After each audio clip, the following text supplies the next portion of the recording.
Supervisor Bob vision రాత్రి డ్యూటీలో ఉన్నాడు. సెకండ్ ఫ్లోర్ లో ఉన్న హోటల్ కారిడార్ లో ఒక వింత మిషన్ కనిపించింది. ఇది కొన్ని నిమిషాల ముందు అక్కడ లేదు. ఆ ఫ్లోర్ మొత్తం కూడా ఎంప్లాయీస్ కి సంబంధించింది మాత్రమే. అర్ధరాత్రి సమయంలో అలాంటి మిషన్ చూడటం సూపర్వైజర్ కి చాలా సస్పిషియస్ గా అనిపించింది. అది ఒక మెటాలిక్ బాక్స్. దానికి ఒక చిన్న బాక్స్ కూడా కనెక్ట్ అయి ఉంది. ముందు భాగం ఒక స్ట్రేంజ్ కంట్రోల్ ప్యానెల్ లా కనిపించింది. ఆ ప్యానెల్ మీద టోటల్ 28 స్విచబుల్ కీస్ ఉండగా అందులో 23 కీ మాత్రం ఆన్ లో ఉంది. అప్పుడు టైం ఉదయం 6:30. ఈ incident Harveys lake Tahoe hotel and casino నవిడాలో జరిగింది. ఇది 24 గంటల్లో నేషనల్ న్యూస్ లో హెడ్లైన్స్ లోకి రానుంది. బాబ్ విజన్ కి ఈ మిషన్ మాత్రమే కాదు, దీని వెనుక ఉన్న మిస్టరీ కూడా చాలా బోదరింగ్ చేస్తుంది.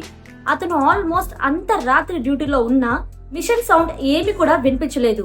ఎవరైతే ఈ మిషన్ పెట్టారో అది 4 వుడెన్ బ్లాక్స్ మీద పెట్టారు.